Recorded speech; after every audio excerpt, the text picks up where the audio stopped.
Welcome to It's Rainmaking Time. I'm Kim Greenhouse, and I want to thank you for being here tonight. I know many of you are tuning into this broadcast on the World Wide Web, and I want to thank you for not underestimating this glorious medium. You know, I've been producing segments for radio for the last several months on different networks, including the World Wide Web. I've had the privilege of interviewing Dr. Muhammad Yunus, the founder of the Grameen Bank, the founder of Sterling Energy, a new electric power plant for the world that's been in business for 10 years. The owner of StarTech International, who has set up a waste elimination company that can eliminate any and all forms of waste.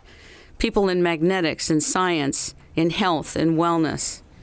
And usually, I have felt very comfortable interviewing them. I've been prepared, and it's been fun, and it's been easy. But something about the interview with our guest was not easy to prepare for. And I want to tell you why. First of all, you all need to sit down. Do not stand up because you may fall down, as I did many years ago when I met Betty Sue Flowers. Let me tell you a secret about her. Now, some know her as a poet, an editor, an educator, and a business consultant. Others know her as the director of the Lyndon Baines Johnson Presidential Library, or the Kelleher Professor of English at the University of Texas at Austin and Director of Creative Writing. Other people still know her as a member of the Global Business Network. And other people know her as a consultant to NASA, a member of the Envisioning Network for General Motors, the visiting advisor to the Secretary of the Navy, and the writer of global scenarios for Shell International in London and the World Business Council in Geneva. When God told me to think of somebody elegant and divinely guided who's here in service to the world to help take the world to the next level, God told me to get Betty Sue Flowers on right away. Ladies and gentlemen, this woman is the author of Extending the Shade, the co-editor of The Last Word on Power, Reinvention for Leaders for Anyone Who Must Make the Impossible Happen, the co-editor of Daughters and Fathers, the author of Browning and the Modern Tradition, and with Bill Moyers, Genesis, A Living Conversation, Healing in the Mind, and the Power of Myth.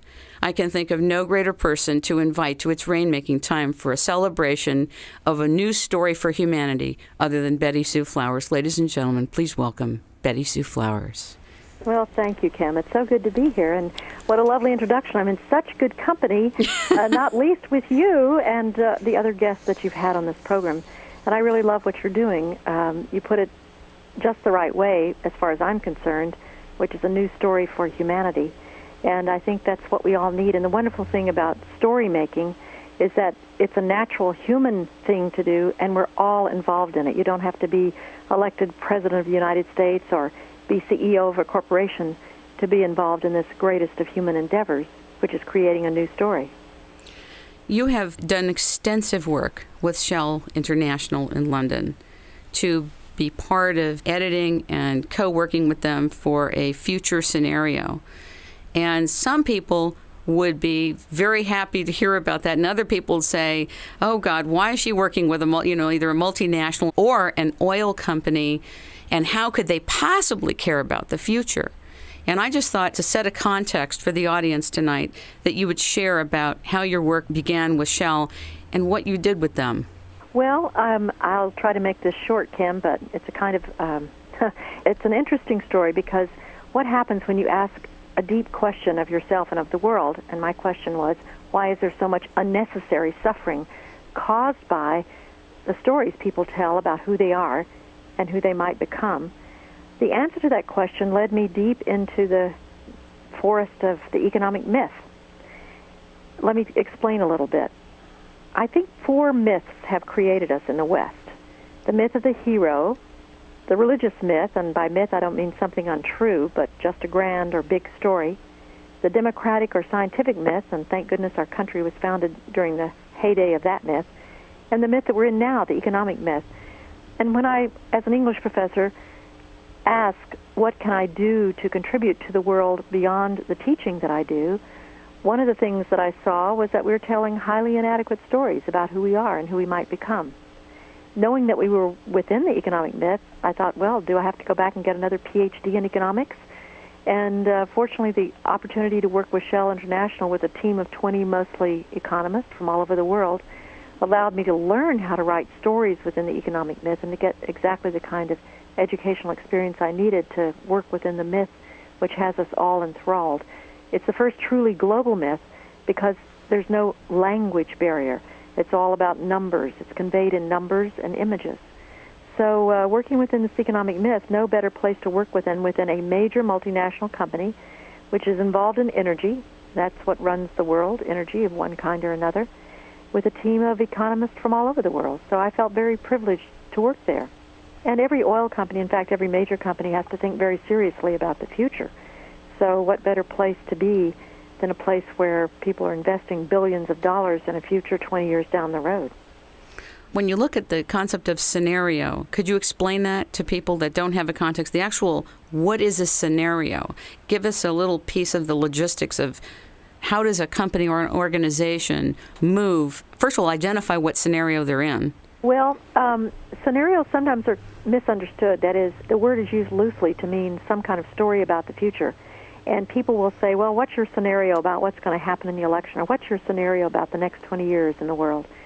Whereas actually, the way that I use scenario and the way that it's done at Shell is to create more than one story, at least two, mutually exclusive, although not mirror images of each other, mutually exclusive but equally convincing, if you want to put it that way, stories about the future.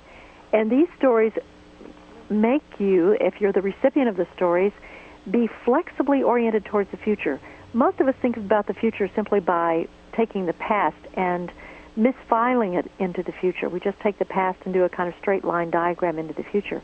But if you have two equally plausible stories about the future, which you hold in your head at the same time, you quit having the story of the future as a prediction and begin holding it as a fiction.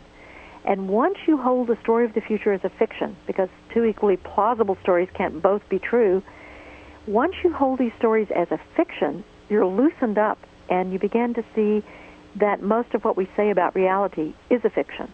There are facts, and sometimes we don't have charge over those, but the story we have about the facts, we're totally in charge of telling that story. It's a recontextualization of conversation. It's the conversation about what we're seeing and experiencing, if you will. It's the narrative. It's how we put facts together.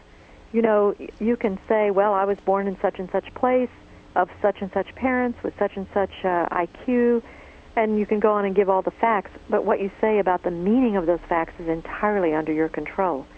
And most of what happens in the world is a result not of the actual facts, right, but the story we tell about the facts.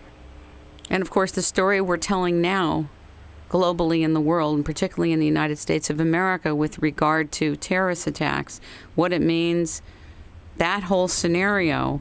How does somebody like you look at the story we're telling now on the news, inside our own administration, and then privately and publicly to our friends, loved ones, and associates? Well, for understandable reasons, the story we're telling creates a lot of fear.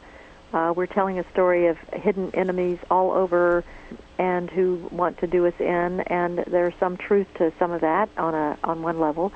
And so that creates a lot of fear, and where there is fear, the story of possibility is constricted.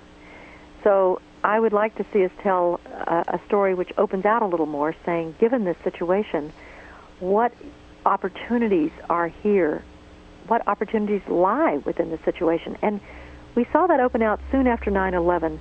We saw the opportunity for a new way of being together with other countries in the world. I think we missed that window of opportunity, but it's not to say there aren't other windows there to tell a new story about what needs to happen in the world. If there was something at this moment that you could transmit to the existing leadership, and by the way, be it any side, Republican or Democrat, but at the moment it's this particular president, and I'm sure it's a sensitive question, but how do you feel you could transmit the value of bringing in a new story, like you did with Shell Oil, to this administration, given the bend and the gravity and severity of the stance? Well, one of the things that has to be done first, whenever you're talking about large cultural stories is to be very clear about what story we're already in, what story we're telling. And at the moment, we have a mixed message coming out of lots of different mythological backgrounds. For example, when I talked about the hero myth and the religious myth and the democratic myth and the economic myth, the overarching story leading up to the war in Iraq came from all those four myths.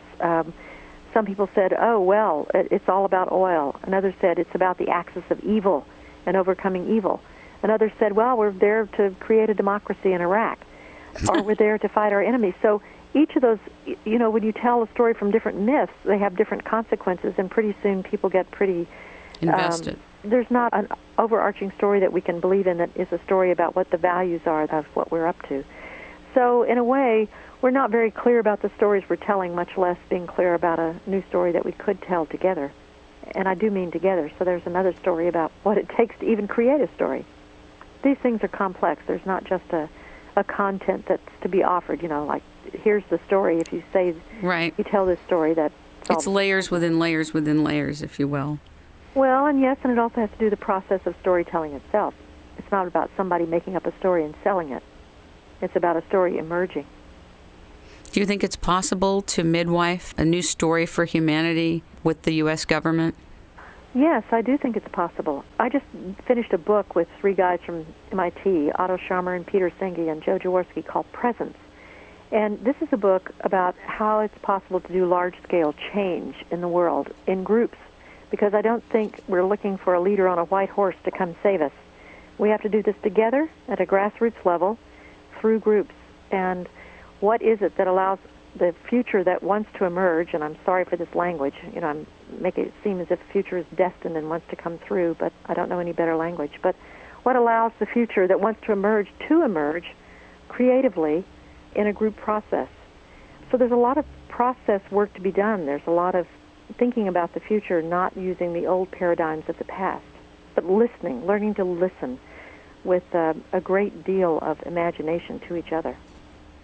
And speaking of imagination, you know, imagination has a lot of attractive points about it. When people talk about the imagination, they often get excited about it. However, what I found also is in business circles, the higher up you go, it's considered like a place of fantasy, of unreality.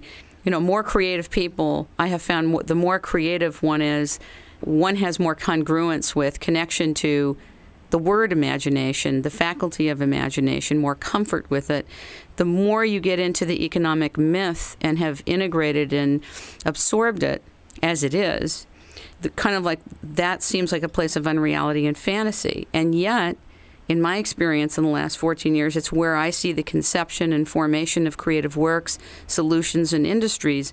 And I was wondering what you think the role of imagination could play as a faculty in these emerging stories for humanity. Well, one thing about the imagination is that unless you've imagined it first, you can't make it happen. Something new has to be imagined.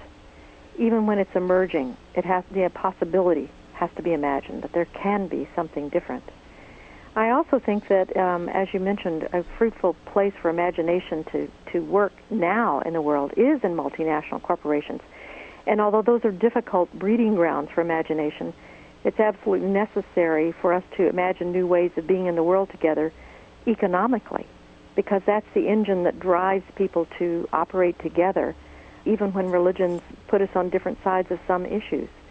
I think it was Rizaburo Kaku, who was the CEO of Canon for a while in Japan, who said the only entity whose self-interest coincides with the interest of the world at large is a multinational when it's operating in a multinational context. That is, that's the only entity whose self-interest coincides with the self-interest of the whole. Now, that's a very interesting paradox. insight. It seems like a paradox in a way. Yes. To an outsider. Well, yes, because it says multinationals have a big stake in the world not dividing up into nations because they are multinationals. They have a big stake in nations not going to war with each other. Now, that's a kind of opposite way of looking at things from our usual take. But if we look at it and say, what stake, and this is back to your question of why work with a multinational, if you look and say, who has a lot to gain from peace on Earth, it's huge corporate entities. Now, that's not why to work for peace on earth. It's just to say you can find allies in the strangest places. That's very beautifully put. Suppose a genie popped out of a bottle, and I think a genie's popping out of a bottle tonight, and the genie says you have 3 wishes for humanity. What would they be and why? Well, you know, in a way, humanity is always wishing and always gets what it wishes for. So these wishes are going on even as we speak. We are already having wishes, and the world has a strange way of manifesting our wishes. So I would say the wishes need to be larger and more imaginative. So I would wish for better wishing as one of my wishes, for more insight into what to wish for. That would be the first wish. The second wish would be to give a greater capacity to see the results of the things we wish for, to make a cause-effect connection between what we wish for, which is what we get, and what results those things create in the world. I guess that's a way of saying I would wish for a more systems approach to seeing what's going on in the world. And the third thing I'd wish for, and the last thing, is the wisdom to see that what we get and what's going on is far greater than anything we could wish for. So the third wish would be the understanding of the end of wishes. I'm perplexed. The understanding of the end of wishes? Yes, when you see the world as it truly is, you know, if the doors of perception were cleansed, we would see the world as it truly is, which is miraculous and amazing and unbelievably beautiful. And if we saw that, there's nothing we would wish for, because anything we could wish for would be puny besides what we've really got if we could only open our eyes and see. So it'd be the end of wishes. If we could really see, we wouldn't wish because we wouldn't be capable of wishing for what we've already got. You sound like Rumi, the poet. Well, I love Even though Rumi. you act like Shams of Tabriz for a lot of people. A lot of people spin out of your offices, spin off the telephone, are whirling around the world after having conversations with you. So, you know, you are Shams of Tabriz, but tonight you sound like Rumi. Well, Kim, I have to tell you something, a secret you probably already know, which is that you can't tell anything to anyone who doesn't already know it. So if people come spinning out, it's because I've said something they already knew. You're very humble. No, I think that's very true. It's just a kind of flat fact. Only those who have ears to hear can actually hear them. So it's just a way of sounding a note which is already out there in the world and in the hearts of some people. So if you're spinning around, it's because of what you see inside yourself. You're an excellent midwife. I can't imagine the number of products, services, industries, books, creative works, solutions that have been spawned out of dialogues with you. If somebody would track that, I think you'd be arrested. I think you'd be arrested for being an inspiration to millions of people. Well, but it's just a matter of seeing the beauty that is already there. Yes. Do you think that projects are animate? Well, I have a strange poetic way of viewing the world in which everything is energy. So in one kind of way, everything is animate. Everything has its own identity and energy. And especially when people are involved.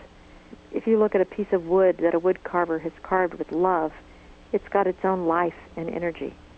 And so certainly a project that a lot of people are working on has a kind of identity and energy that you can actually feel in the world. So some people think in the business world that a project becomes animate, alive, is, quote, real, only when it's financed. Well, money is a powerful form of energy, and within the economic myth, it is energy. Mm-hmm. In the way that light is energy. So what they're feeling is that it's in the same way that a breath of life is one of the ways that we characterize a human being alive or dead. A project in the economic myth, money is like the breath of life that animates something, that gives the breath of life into it. So on one level, they're quite correct. Some people would say the spirit of the project does, but I know what you're talking about. Yeah, no, in living in the world, the finances actually make it move in the world. And so, as I say, there's a way in which what they're saying is quite true. There's also another way in which a project can live in the imagination. and spawn results that aren't exactly the same thing as what you would imagine a finance project would be. It spawns other kinds of results, so it has its own life. The life of something that lives as an idea is quite different from the life of something that lives as a reality moving in the world. Maybe I should introduce its rainmaking time. Right. Maybe I should reintroduce its rainmaking time here. Well, I think we're at the point of form now. Uh-huh. You have spoken in the past of a body of work or a project needing to be, is it variated? Variated enough for others to get on board. Well, yes, there has to be a variety in it. There has to be enough differentiation and enough different colors in it for people to be able to latch on to something that is already them in the project. Otherwise, if it's simply the articulation of a leader, it goes only so far as the leader can go, which is not as far as a whole group can go. So there's something about complexity that allows for the greater potentiality of creativity in relation to any project. Almost it like... also makes it harder to coordinate, of course. Tell me about it. Yeah. Okay, so moving right along. Yeah, let's see. I've been at this, a few years here. And we're now just at the head of the baby, okay? Uh-huh. Yeah. This baby's crowning. We just don't know what it is yet. Okay. Right. And the reason I ask you that is that there are really so many people around the world who are carrying creative works, carrying poetry, music that's coming through them and to them, projects that are near and dear to their heart, who are called to do them and can't not do them. And I've never heard anybody talk about the realm of manifesting a project and carrying it and what on a textual level it needs to be like the way I've heard you speak. So that's why I wanted to ask you about that. For those of us who are creative and involved in projects, whether they're highly creative or business projects or any kind of projects. Well, a lot of people get stuck because they wait for the world to validate their project before they take the second step. They take one step and then they wait for something to say yes. Whereas actually, projects develop in a kind of dance with the universe. So you take one step and you listen carefully for what the universe says. And the universe doesn't usually say a clear yes or no. It says something else like blue or peacocks or grass or something that just you don't know. And then you integrate that into the project. So you dance with the universe's response to your project. You don't wait for validation of the idea that you had. And then the project changes in the course of dancing with the universe. As you speak it, it's as if a project has its own life, its own voice, its own texture, its own compositional structure that speaks to the carrier. Yes, it's like a child in that. I mean, you can support a child and you can give it the nurturing it needs, but it does have its own identity, and you can't control it in any kind of way. Speak more about that. Well, that's another thing that creators will sometimes do. They want to control the effect of what they're doing. They want to control how it gets out in the world, and you just can't do that. You release it, and it has its own life. I've found that to be true with its rainmaking time, actually, organically. Mm-hmm. And other projects that I've been involved in, that you can't be attached to how it gets out. That's Even right. if you see it clearly in a vision, it has a different, almost intelligence. I don't know if that's the right word, but that's what it feels like. Yes, and that's why it's so important to have as much, in any project you do, to have as much truth in it as you possibly can, as you set it forth, because then it can be sustained in the world. Anything that has mere spin or that is somehow slightly not of truth will crumble around the edge and lose momentum and lose energy and run down. Something that has a kind of integrity to it will stay on its own momentum for a much longer time.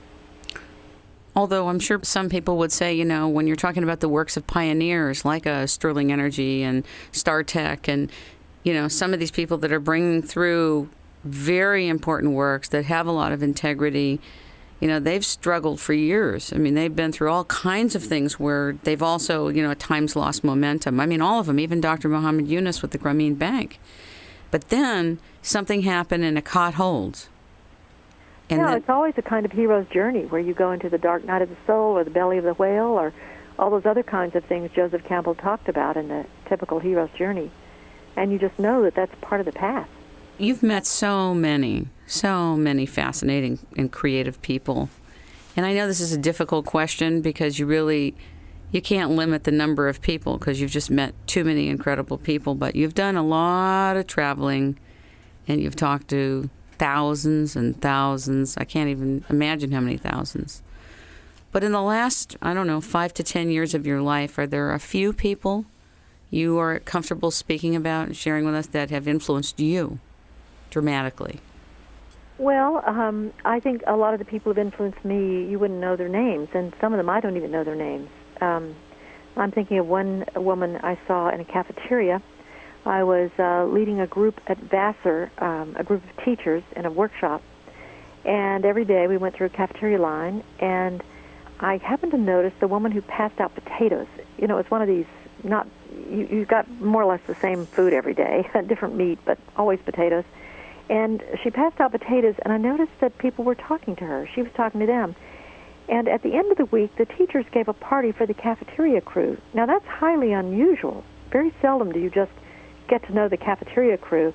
And when I looked into it, it was this one woman who would say something to each person as they passed, something very personal, like almost completely out of her intuition, so magical and so personal that she transformed lives even as she was just putting potatoes on plates. Now, that is a very unlikely thing to happen. I observed that. I told that to a group just recently, that story, and everyone had stories of people who did that in their lives. One of the women who takes tickets going out of the airport and wears a different hat every day. And then one of the women in the group said, I haven't told people this, but in my spare time, I'm a clown. And here was a group of people in business suits sitting in a chair. These chairs happened to be chairs you could swirl around. And she said it would change the whole atmosphere in this room and create possibility for the whole week if everyone here could start twirling around in their chairs. Sure enough, this is a seminar. This is a business seminar. Everyone started twirling around in their chairs, laughing uproariously. People on the outside waiting for the, how you have these conferences and you have, a session from 1 to 3 and 3 to 5 and all that. They opened the door to see what was happening and were completely blown away by all these executives spinning around in these chairs, laughing maniacally. I love it. How wild. Now, that's a scene. That's a scene. It came from a story. And so here's this woman who's passing potatoes 10 years after she does this thing with potatoes. She's transforming a room of corporate executives who are twirling around, laughing maniacally, just from telling the story. Now, that's power. Yes. It's lovely. Ladies and gentlemen, you are tuning in to It's Rainmaking Time. We are here with the remarkable Betty Sue Flowers, and we are streaming the show on the World Wide Web. We're glad that you're there. Speaking of this magical woman, Betty Sue, when I say to children, it's rainmaking time, they get very happy. Their faces light up. They get all excited. That is until I tell them my name is Kahuna. And then they get really hysterical. Of course, they start running off at that point. But when I say it's rainmaking time, the faces light up. And I know and I say, are you a rainmaker? And they know what that is. They just and they know that they are. Indeed. They know what that is, and they know that they are. And when you talked about this magical woman, I feel like there's this fear. First of all, there's a distortion and a misunderstanding of what magic is. But when you talk to children and you look at children, that they all know. Yes. And that behind closed doors, adults know too. But when they come out of those doors, it's about covering the magic.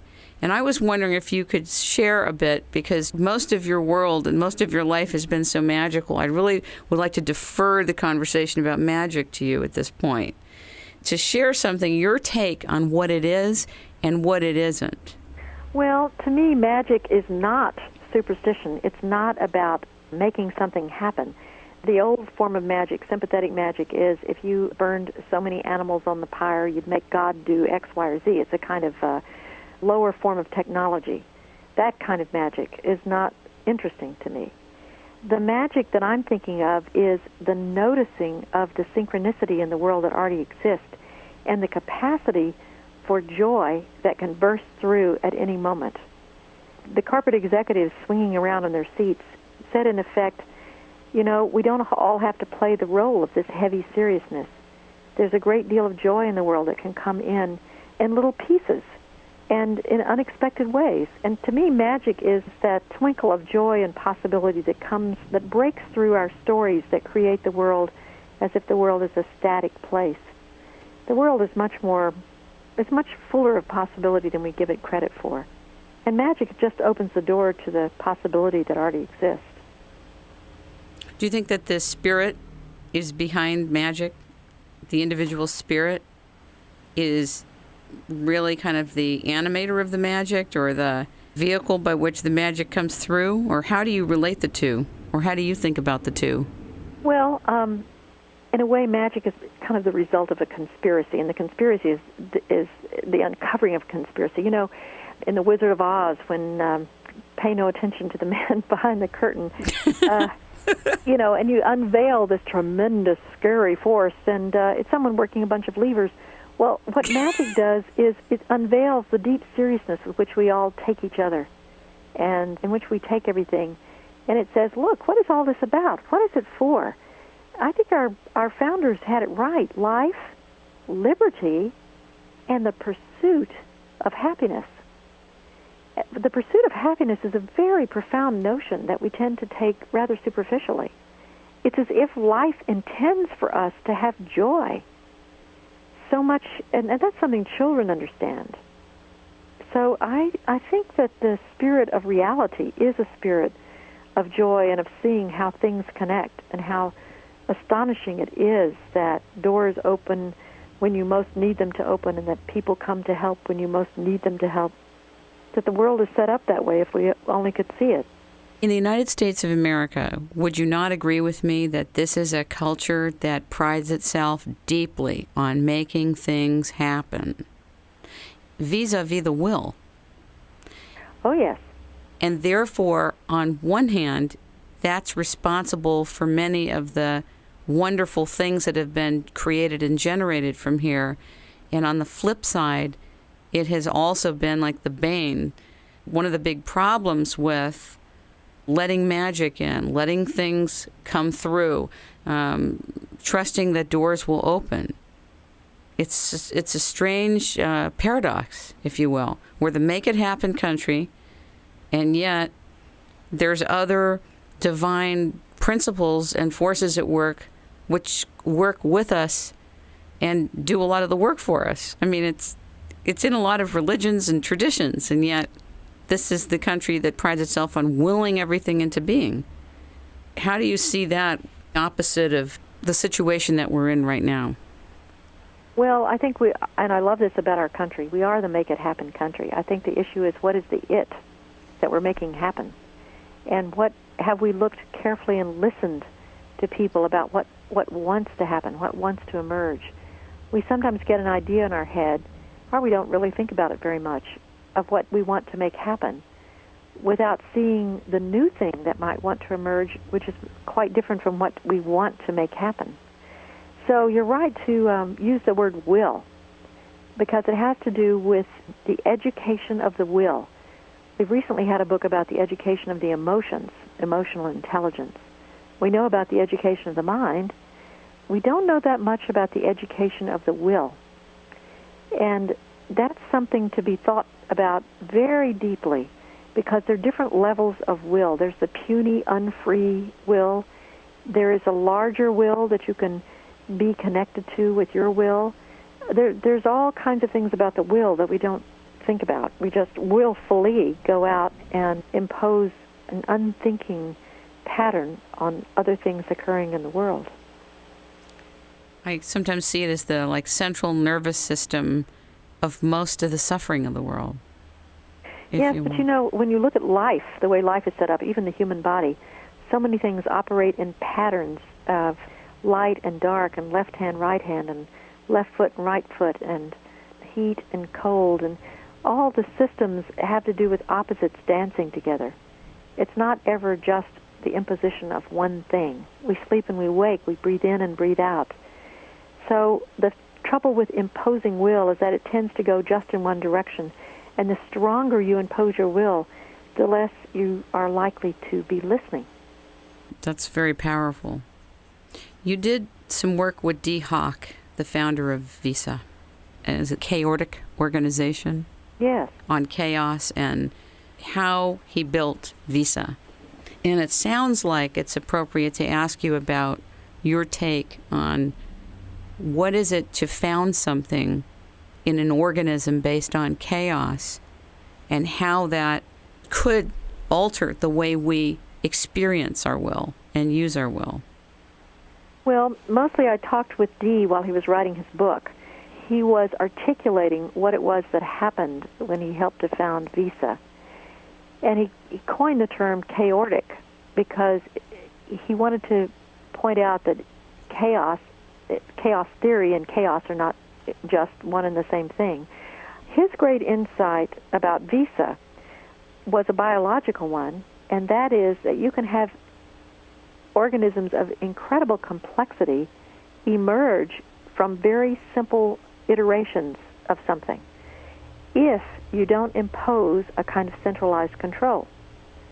So if you let all the countries in the world and all the little units in the world run their own Visa programs, if you don't try to impose a CEO, if you say, where are the headquarters of Visa, which is the largest company in the world in terms of profits that it makes, where are the company headquarters? There are no headquarters. There's no corporate office. No. It's a completely, you could say, viral organization. It stretches out all over, and the units are independent. What they do have is a kind of constitution, that is a set of rules that everyone follows. But that's not the same as a central commander imposing his will. It's coming together and saying, here's what we agree to do, and then people do it on their own. So this is a very different paradigm for operating together in the world, and to me offers some hope for imagining a kind of system of global governance, not government, but governance, which is completely federated and not to do with any one entity imposing its will on the rest of us. So part of the organism of consciousness in such a constitution would have to lay down on a foundational level the seed of trust. Yes. Yes. The way Dr. Muhammad Yunus founded the Grameen Bank in Bangladesh for 25 years, and it's been profitable. That's right. And his great insight had to do with how to build a structure of trust. It's not enough simply to trust, because then the weakest link lets down the whole edifice.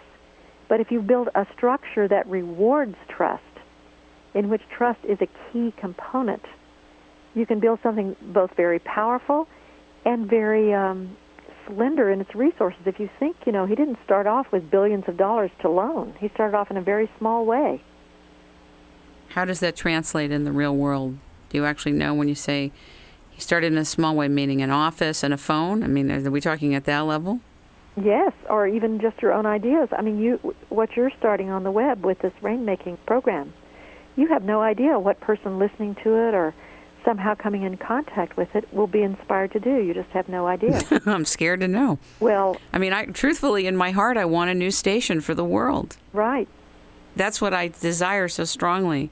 I want something that transmits a higher vibration to the world so the world can hear all the wonderful, incredible, invigorating news, information, and stories that I'm not saying that there aren't stations that aren't attempting to do that or aren't doing that, but I know that on a human level we're capable of so much better, so much better.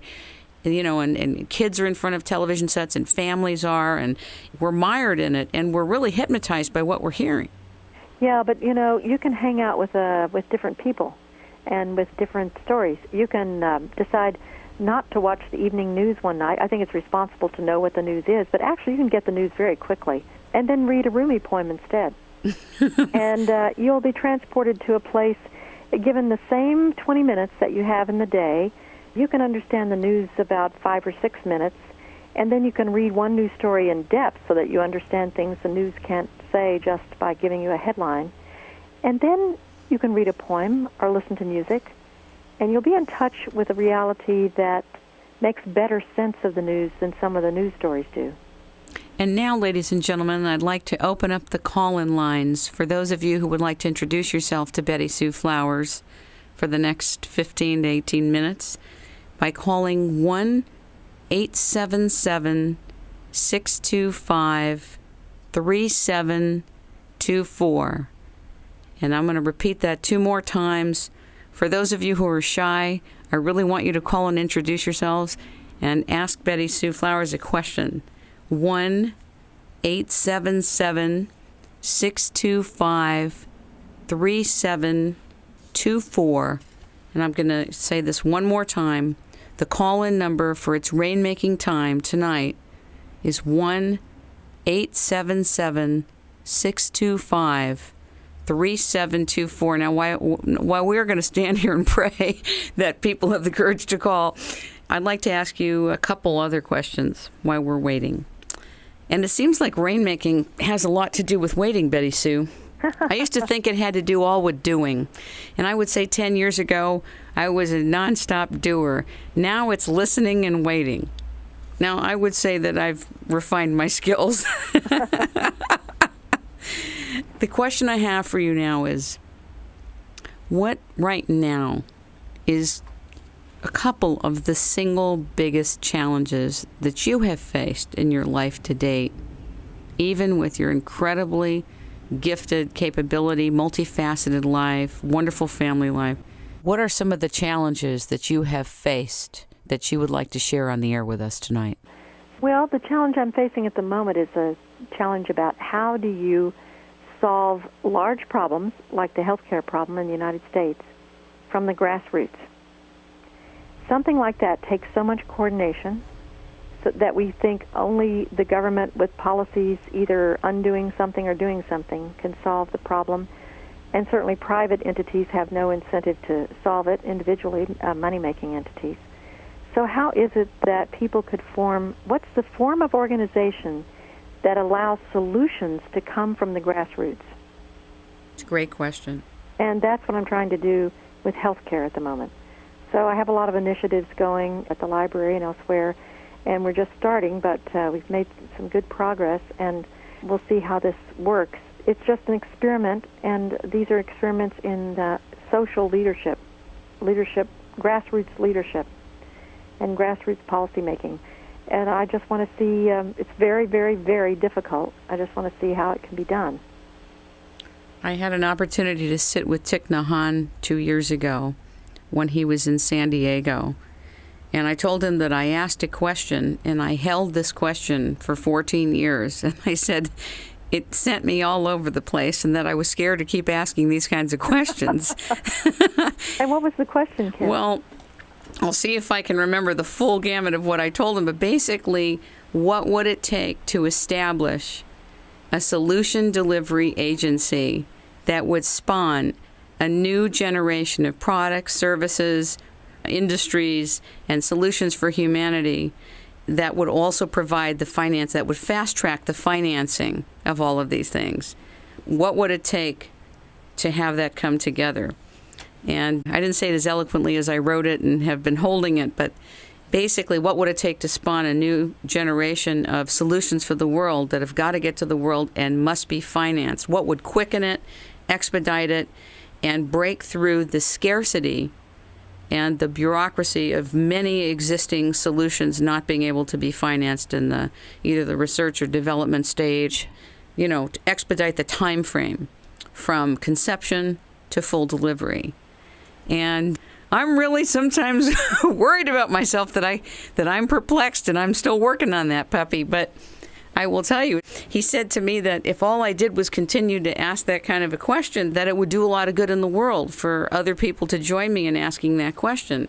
Mm-hmm. Because solutions that are not getting funded, not because they're bad or the people are bad or some other reasons, or they're not the right politics, or they're not in the right place, or they're, quote, underfunded, many solutions like the one you're talking about, what you were talking about has to do with the original conceptualization of making healthcare available and solving that dilemma on a systemic, individual and systemic level, right? Right. This has to do with the conceptualization having to do with making financial means available, bypassing what you and I would consider traditional investors. The whole scenario that's been written about traditional investors and the SEC and the power brokering and the big expensive attorneys, how do we take it at a grassroots level and put investing on an individual level, power at that level?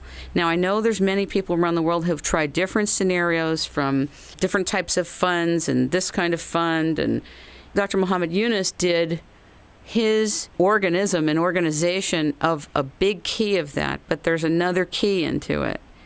And it has to do, to me, with the collective transmission of money. But anyway, part of it is a structural dilemma that I've been working on for 14 years.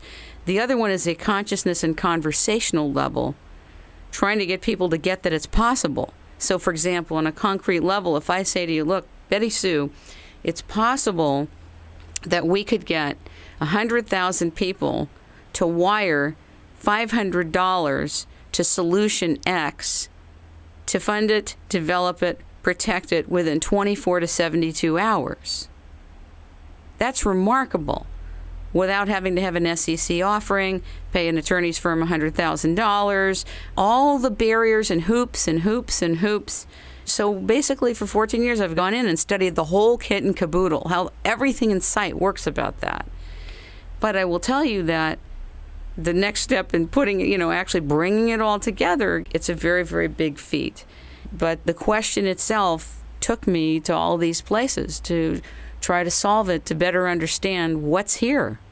What's the myth that's here? What's the story that people are telling? And it's part of it is what you're in, the economic myth that we're all in, that you have identified. And it's structured very tightly in finance, in investing, and the structures and the language and the people who influence who gets to move money, who should move money, what is considered risk, and what is even considered of value. That's also a conversation. So anyway, the questions that you're asking and the questions that we ask, to me, are transportation vehicles into the future or bring the future into the present. But it's challenging, very challenging. Well, we need to build mechanisms that have both transparency and accountability to do more on the web. A great deal of money has been raised individually, the dollar-by-dollar amounts for political candidates through the web. And there's no reason why money can't be raised the same way for business ventures and not just candidates. But there's some legal issues to get solved and some accountability. So really, a lot of structural work needs to be done to affect the kind of rainmaking that you're talking about. Yes. But I think it's really quite doable, but it won't coalesce around any particular project until that project itself is articulated. What you call variated too, right? Yeah, well, it's got to be sticky. So money sticks to it as well as people, and the kind of commitment that will last during the hard times. Yes. One of the things that entrepreneurs have in spades is the capacity to think positively even when everything looks hopeless with their product or their idea. Tell me about it. They just keep going. Yeah, how is that possible? How do we do it? They have belief in what they're doing. They really believe in what they're doing. It's a funny thing on the web. It's a new show, and people want to know, what's the distribution? And of course, the new distribution is that it's new distribution. We are just building it, and we're building it each week. Do you archive the conversations so people can tap into them later? Absolutely. Well, every single show is archived. Uh-huh. So that's part of it. There's just tremendous, there's so much greatness happening in the world that to be attracted to it and open to it and have a love for bringing it in and bringing it through to the people, given where we are right now in humanity. I mean, you want to talk about terrorism and, you want to talk about global warming. If even an hour were given to articulate the truth about global warming without any type of advocacy this way or that way, and you brought in some of the main people who have their handle on this in the world, what's really going on, to translate it to the public, I can assure you, the mainstream, most of the public would not be worried about terrorism the way they would be concerned and want something done about what's happening with climate changes and weather and global warming. That's an example, a very real example.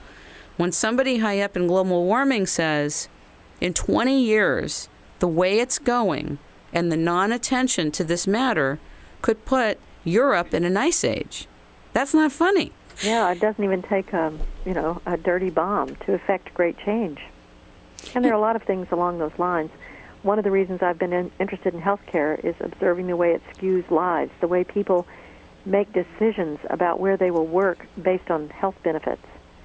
When they'd really be doing one thing, they do another just because of health benefits. So the way in which people's happiness is twisted just in order to get what they need in terms of health benefits. So there's some issues there out in the world that need to be solved, and not just for us to wait around for someone else to Exactly. God bless you for working on that. We have Maria from Los Angeles who's calling in to talk and introduce herself. Maria, are you there? Yes, I'm here. Thank you for calling. Yes, it's a pleasure for me to. So, I'm from Los Angeles, pianist, and I have a question that is with me during my whole life.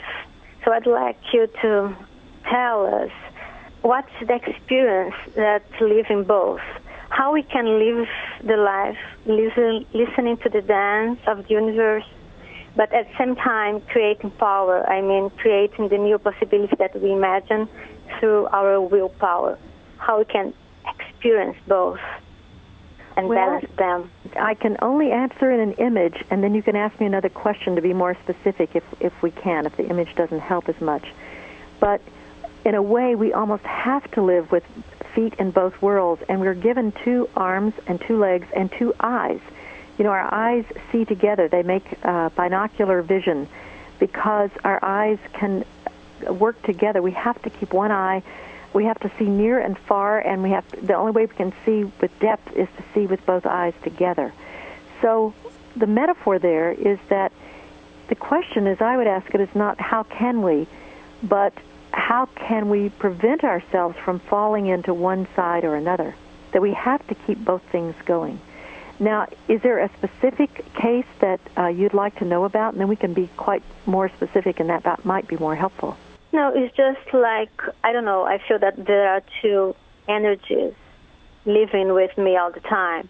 One energy is kind of a parallel layer that's a creative energy that I need to dance with it. But at the same time, there is another layer that I can create, and then I can manifest miracles every day, creating possibilities. So sometimes really I don't understand what are these 2 layers and how can I work with them. Well, do you find that you are in one, and when you're in one, you can't reach or see or be aware of the other, or do they exist and you can see them both at the same time? To see both at the same time, I need to be reflecting or meditating. But living, for example, okay, so I organize a goal, I have this wish, so I work hard on this. And then when I see that I have something that's not going on right, so I'm resisting, so okay, let me stop and listen to the universe. And then I change my role, something like that. Yes, it seems to me that you're doing it exactly the right way. Is that not working for you? Yes, it is, but nobody ever told me how they live this, and I'd like to share how it is and to have more ideas and how I can make my possibilities more happen better. I think you should read Betty Sue's book. Isn't it Presence and Synchronicity? Betty Sue? Which one should she pick up? Synchronicity is easier to get into, but actually I think she has an answer rather than a question, which has to do with living with both these things. And one of the things I would add to her answer that she's sort of given as a gift here is that it sounds like one of the things you have gotten good at, and which would help all of us to get good at, is being able to let go, not cling to one thing or another.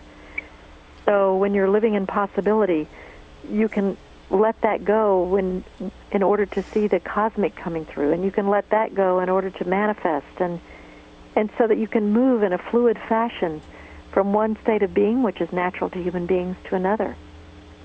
So it seems to me you have somehow the right take on things, at least a fruitful take on things, and that it's just a matter of continuing to do what you're doing in the consciousness in which you are and not to worry about it.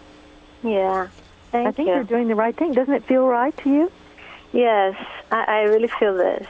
Well, let me just affirm what you're already feeling then, because it sounds very good, and it sounds that you can release any worry about it. Yeah. Great. Thanks so much. Oh, thank you. Thank you, Maria. Thank you for calling. Bye. Bye. Bye-bye. And Betty Sue, you have this piece that you've written called The Rules. Oh, the 10 rules for the road? Would you like to go through that before we have about a minute left or a minute or two, but we can take a few minutes. Would you like to share those rules? I think they're worthy of a close. There are 10 of them, so I can't really do it, but one of the ones that strikes me that to say here in relation to her is, where you stumble, there your treasure is. That one of the rules has to do with that as a truth. So whenever you stumble, you're rainmaking, but the rain isn't coming. There's a treasure there for you, and it's a matter of looking to see what it is. And that comes from many ancient stories of farmers plowing in their fields and stumbling, and there's a rock or something, and they pick it up, and there's a treasure there. And there's a deep psychological truth about that. Where can people get the rules? Well, I don't know. Should we put them up? Should we put them up on the Rainmaking site? I think they're in a. You're very welcome to. I would like to share your rules with the world and put it up and acknowledge you on the site along with the streaming audio of this segment. And Betty Sue, I want to thank you for joining us and bringing this great elegance and kindness and higher wisdom to rainmaking. And you are the rainmaking, and we look forward to having you back on again and again. God bless you, and thank you again. And you too, Kim. Good luck in the rainmaking. Thank you. This is Kim Greenhouse. I want to thank you for listening to this segment of It's Rainmaking Time with Betty Sue Flowers. I want to let you know how much I appreciate you listening, and I want to invite you all to become part of the rainmaking. Thank you very much.